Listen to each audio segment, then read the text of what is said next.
Halo teman-teman, ketemu lagi dengan saya Ferry Santosa. Hari ini saya akan bahas tentang sebetulnya seorang coach itu apakah dia harus ahli? Ini menjadi pertanyaan. Apakah seorang profesional coach itu dia harus wajib ya ahli di bidang tertentu? Artinya kalau misalkan klien punya tantangan di bidang A gitu, apakah seorang coach profesional itu sebetulnya wajib gitu ya? Wajib ahli di bidang tersebut, di bidang kebutuhan si klien tersebut?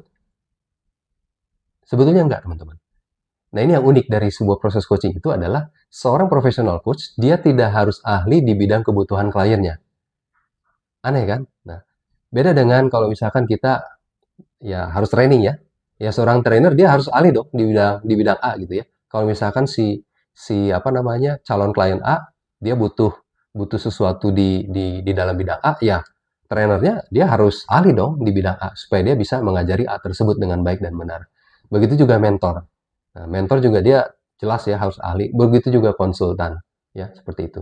Tapi coaching uniknya teman-teman seorang coach itu artinya seorang profesional coach atau orang yang punya kompetensi sebagai seorang profesional coach, itu dia sebenarnya tidak wajib ahli di bidang kebutuhan klien, teman-teman. Jadi saya secara pribadi juga sudah meng-coaching berbagai orang gitu ya, mulai dari anak-anak sekolah sampai ke pimpinan perusahaan, saya pernah meng-coach mereka. Bahkan saya juga pernah meng-coach para guru gitu ya. Padahal background saya adalah bukan di bidang itu ya. Saya bukan bidang pendidikan background saya, tapi saya bisa saya bisa meng-coach mereka gitu. Jadi mereka mereka bisa mendapatkan proses coaching dari orang atau coach yang bukan berasal dari background mereka. Seperti itu, teman-teman. Artinya, saya juga pernah meng-coach seorang dokter bahkan, teman-teman, gitu ya. Nah, ini menarik. Artinya apa, teman-teman? Kembali lagi seperti yang saya jelaskan bahwa proses coaching itu bukan proses ngajar-ngajarin, bukan ngasih instruksi ini itu, bukan ngarah-ngarahin, bukan harus mengarahkan melakukan ini, melakukan itu, tapi mendobrak cara berpikir gitu.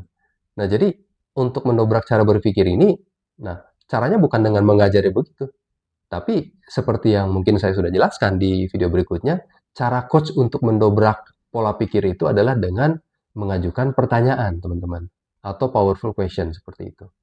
Nah, itulah sebabnya kenapa seorang coach itu tidak harus atau tidak wajib ahli di bidang kebutuhan si klien. Jadi seorang coach, misalnya saya ingin meng-coach teman-teman yang punya tantangan atau goal tertentu, apapun itu, bisa saja dilakukan proses coaching. Karena yang didobrak oleh proses coaching bukan masalah teknis, gitu. Bukan harus ngajarin teknis ini itu tidak, tapi mendobrak cara berpikir supaya lebih kreatif, lebih membuka kesadaran-kesadaran baru. Nah, jadi teman-teman, nanti kalau misalkan teman-teman merasa ingin di-coaching, sebetulnya seorang coach itu yang penting mereka punya punya punya kompetensi sebagai seorang profesional coach, itu mereka bisa melakukan proses coaching yang tepat, yang benar kepada teman-teman. Jadi mungkin itu aja dari saya teman-teman ya, bahwa seorang coach profesional itu dia sebenarnya tidak tidak harus ahli, tidak harus ahli di bidang tertentu yang menjadi kebutuhan kliennya seperti itu. Kalaupun misalkan seorang coach profesional dia memilih suatu bidang tertentu, itu lebih kepada preferensi dia ingin ingin melayani di area mana gitu. Padahal mereka bisa saja untuk melakukan proses coaching untuk area yang lain, bisa saja seperti itu. Jadi itu aja, mudah-mudahan memberikan edukasi baru buat teman-teman tentang coaching. Kita ketemu lagi di video-video berikutnya bersama saya, Coach Ferry Santosa. Sampai jumpa.